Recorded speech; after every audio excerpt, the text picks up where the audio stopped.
Well, I've gone and watched a horror film called Grave Encounters, which surely would have given Ghost Adventures a run for its money.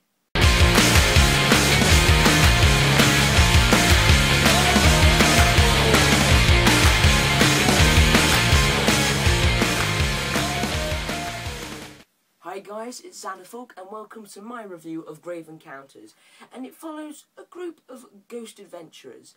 They were the first that came up with the idea, and they've shot a couple of episodes and they don't really get a lot of ghosty phenomenon until they visit this insane asylum, which just happens to be their last episode. Now the film is shot in the found footage Blair Witch, Cloverfield paranormal activity sort of way, so if you're not really a fan of that, you're probably not going to enjoy this film.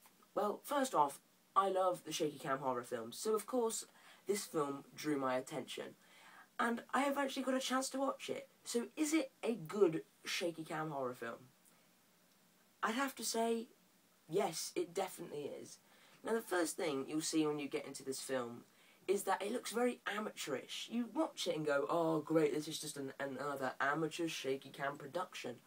Well, you're wrong. This is actually the director's attempt at putting you in a false sense of security. Now, at the beginning there's lots of humour, you get introduced to what the characters are like, you know, which one you want to live or die maybe, but you just get this feeling that this is going to be a fun, exciting film.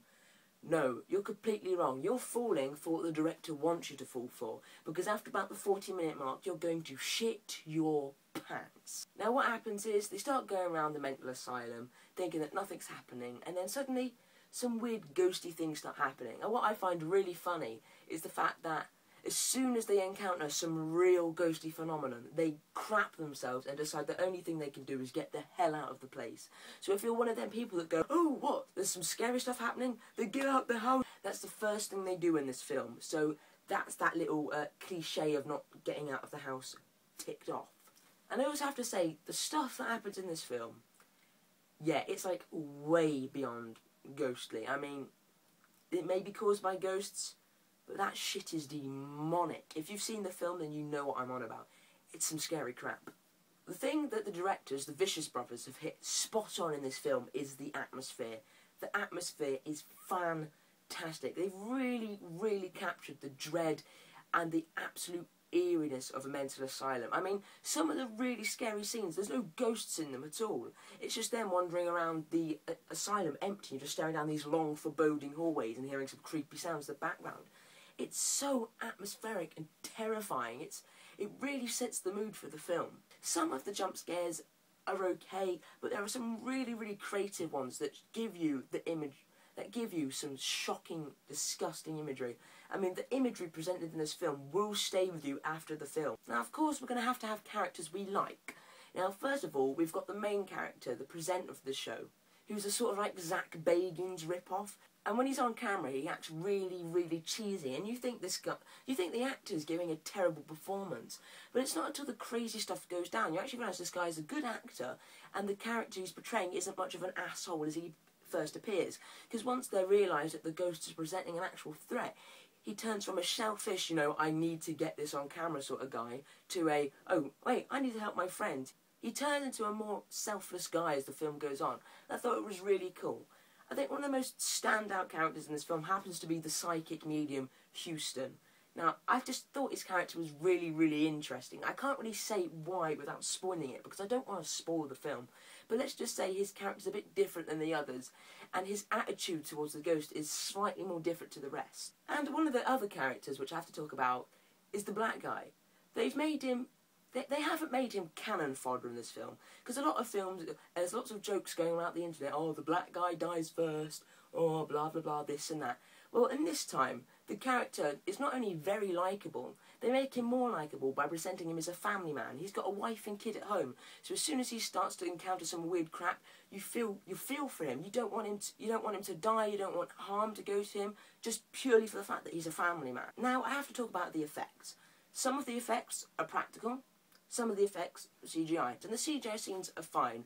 There's like one particular jump scare that uses a lot of CGI, and it's not the best in the world, but it's not really effective in that scene, which was quite disappointing, but the rest was very effective, and that's what created this really disgusting imagery in this film. So the bad things I didn't like about this film is that overall, the film is very, very, very ambiguous. I mean, this director obviously wants you to interpret the film as you see fit, because it gives no explanation whatsoever as to what the hell is going on.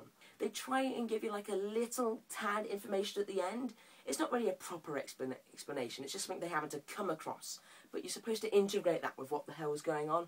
And I also have to say the ending is ambiguous as well. I mean, it literally just ends. The film starts with an intro about the guy's producer saying, oh, this is their last footage, here it is, blah.